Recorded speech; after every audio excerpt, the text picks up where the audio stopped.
complaints in that first 20 minutes from the officials and players on both teams, because Cabango's quite a lucky boy on Chris. I think Chris has been honest and stayed on his feet. I think the referee's made a bad call. He's made a bad call on the penalty as well. But we were poor today in the first half. We were slow getting started. Maybe that's a little bit of tiredness.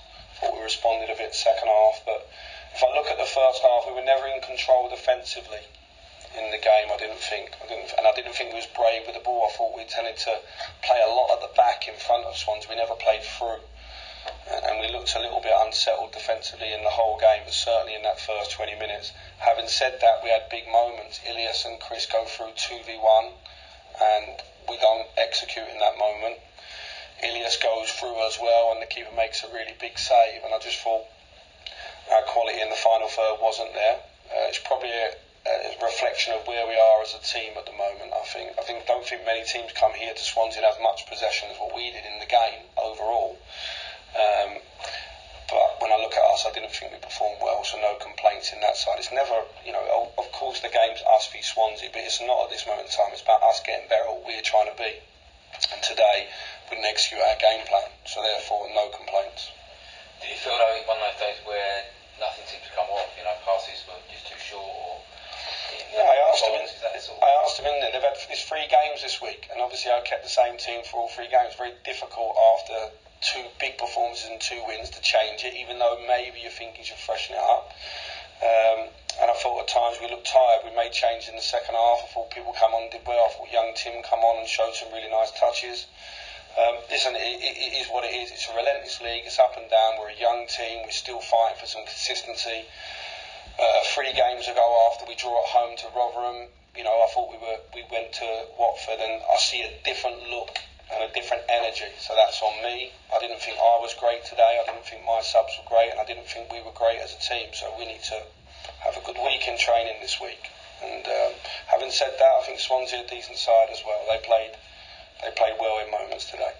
Big performance from Seny, obviously saving the penalty, and that one with his legs just before half time. Yeah, we know that was Seny. I think it was the just desserts really, because it wasn't a penalty, albeit it's a bad touch from Jimmy, and the boy maybe should score Cooper because he's got a free shot from the edge of the box, but it's a bad decision from the officials. And we've seen a few lately in the league, to be fair. So in terms of the goal, that's our own doing as well. It's 2 bad touches really. I know before it Rob intercepts the ball, but he can bring it down or he can clear it. He sort of plays one in the air towards Sam. Sam don't get it under, and he gives. And I thought they took the opportunity well, but that's our own doing. They'll be pleased with it, but it's our own doing. What happened with the penalty? Because he sort of seemed to play him to carry on, and then he went back and awarded the penalty. I don't know who's giving it. I haven't had a chance to speak to the referee. We always say these things even it out, but that's a big call. That's a big, especially when we didn't get the one on Cabango. Do you know what I mean? I actually thought straight after there was a penalty. I thought straight after. I don't think it was on Cooper from Jimmy Dunn. I think that's a penalty, but he's not given it because he's given the one before and he's uncertain. So look, I don't want to sit here and make it about the ref. QPR today, me, the staff, the players, we weren't at it like we were in the last 2 games, and therefore we weren't the best version of ourselves. And Swansea, the home team, deserved to win the game. When you say that you weren't the best with the subs, what do you mean by that? Do you think should have made more at half time? Should have made more. I should have made the subs at half time because I felt we needed energising. But I didn't. I stayed with the players. And listen, it's early in our relationship, and you don't just because of one half of up and down football. You're managing a group of young men that are giving you what they can give you. But we look tired today. So that's where I'm saying maybe I need to help more. Okay. And you say when Tim came on, he looks a really good player. He is a very good player. We're very, very fortunate to have him. It's important we don't rush him. He's 19. I think he's not just going to have a good season here with us. I think he's going to be the future of Aston Villa, and obviously he plays for the young England teams as well, and I think he's got a great chance. For a 19-year-old, I thought he's made a pass at the end, which is so unlucky. And to be fair, there's some good players. Stefan Johansson's a good passer. Matty Grimes, Joe Allen, they've made a career out of it, the more senior players, and seeing little Tim on that pitch, and It was a great pass, and he shows that he can travel with the ball. But let's not rush. Just give the boy a chance. He's only trained with the team once, and but we can see what he's going to bring for sure. Can I just ask about Thursday night and window night? I mean, you got Tim in. You seemed like Macauley Bonne was going to Charlton. He didn't work out. Have you now got to sort of get his head back up, integrate him back into your squad? No, because we were always honest from the start of pre-season. I've got no problem with Macauley. What I said to him is we've got 4 centre-forwards. Tyler's a centre-forward, Lyndon, himself, and young Sinclair's come out of nowhere, really. He's had a fantastic pre-season. And I'm not always going to go with 2 number 9s or 3 on the bench. So you're going to have to fight it out in training. Macca did have some options to go out. It didn't work out.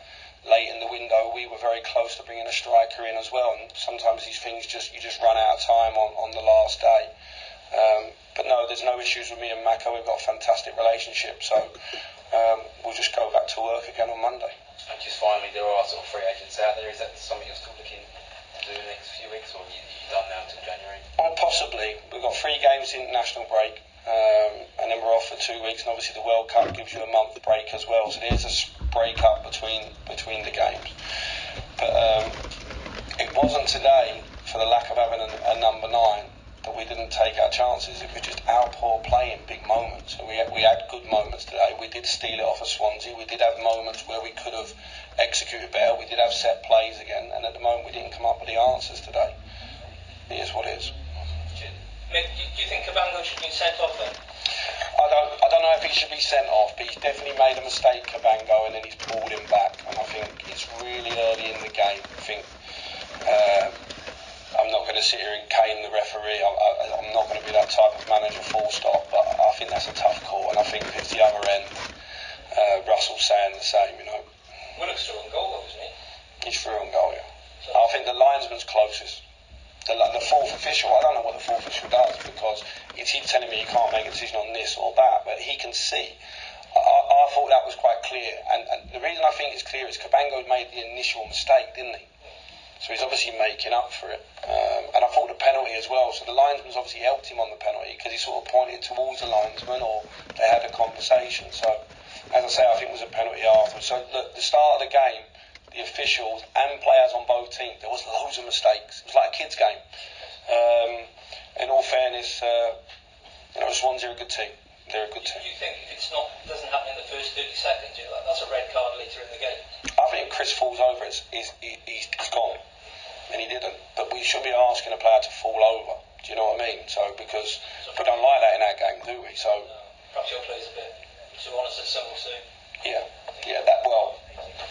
I didn't say it in them words to one of my assistants, but yeah, he was. Have you spoken to the referee about that first minute decision?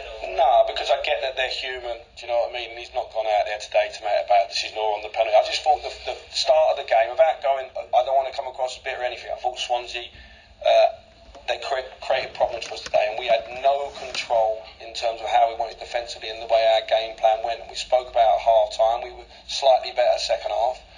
But that's not a true reflection of QPR. So there's no complaints in terms of result. But I thought in the first period of the game there was a lot of mistakes from both teams, like a lot of turnovers, and maybe that's a nervous home team looking for their first win at home, and they got it, and you can see what it meant to them at the end. But I'm not sure today we were at our best.